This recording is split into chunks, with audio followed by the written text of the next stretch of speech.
বন্ধুরা, এখানে একটা জিনিস খেয়াল করেন যে এক্সট্রা টপগুলো দেওয়া হয়েছে। সব সময় ক্যারিং বাস থেকে 6 ইঞ্চি লম্বা লাগতে হবে। এটা অনেকেই এইভাবে করে না, তাই এটা ভুলও করা যাবে না। সব সময় এক্সট্রা টপগুলো 6 ইঞ্চি লম্বা লাগতে হবে, অর্থাৎ ক্যারিং বাসের যে লটটা উঠছে লটের বাইরে পর্যন্ত চলে যেতে হবে। আমরা ছাদের লট ছাড়ানোর সময় অনেকগুলো ভুল করে থাকি, তাই একটা জিনিস খেয়াল করতে হবে। যে পুকুর বাসটা দেওয়া হয়েছে, দেখেন পুকুর বাসের দিকে লটগুলো লম্বা আছে। এক্সট্রা টপগুলো যে ক্যারিংয়ের লটটা আছে লটের বাইরে যেতে হবে অবশ্যই। তাই এটা একটু মনোযোগ দিয়ে খেয়াল করবেন। আর পুকুর বাসের যেই সাপোর্টিংয়ের জন্য এক ভাই আমাকে বলেছে পুকুর বাসের মধ্যে আর এই পাড়ের মধ্যে পার্থক্যটা কি, এটা পুকুর বাস কেন দেওয়া হয়। আসলে মাঝখানে লোড বেশি থাকে, এই জন্য মাঝখানে লোড বেশি। এটা ডবল নেট, এখানে সিঙ্গেল হয়ে গেছে।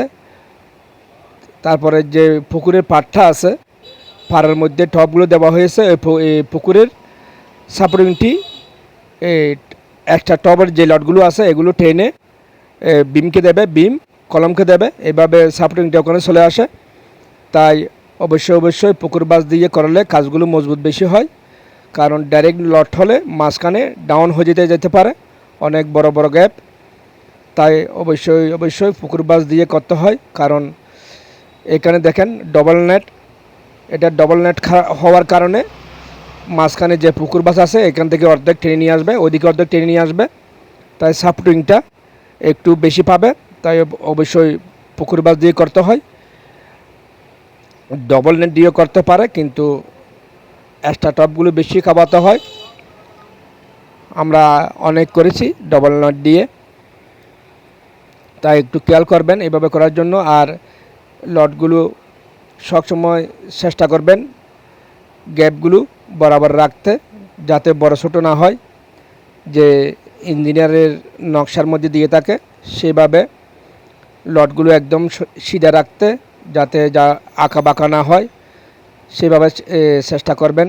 কারণ কাজ করার সময় খুব গুরুত্ব সহকারে করতে হয়, যাতে কাজটা মজবুত হয়। এটা হচ্ছে সিঁড়ি,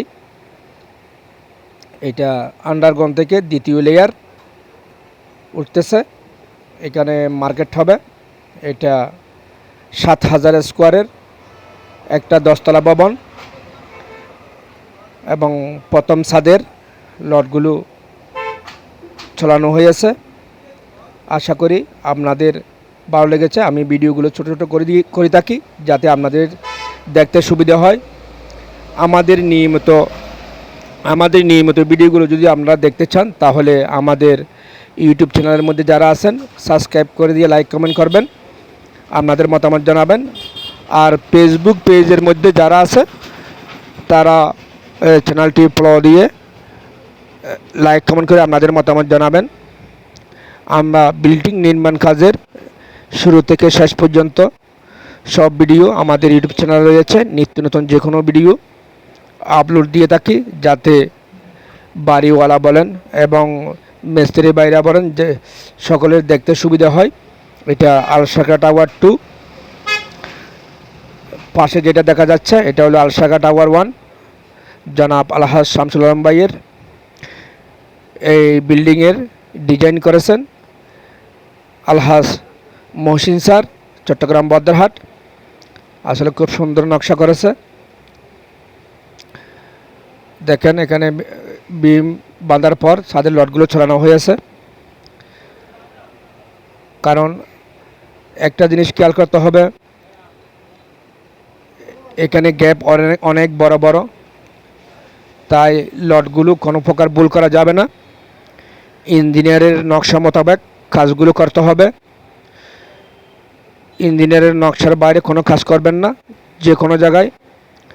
কারণ একজন ইঞ্জিনিয়ার সাহেব একটা বাড়ির ডিজাইন করার সময় স্কেল দিয়ে ওজন দিয়ে কত লোড হবে সেগুলো বের করে ডিজাইনটা করে থাকে, তাই আপনারাও খেয়াল করবেন।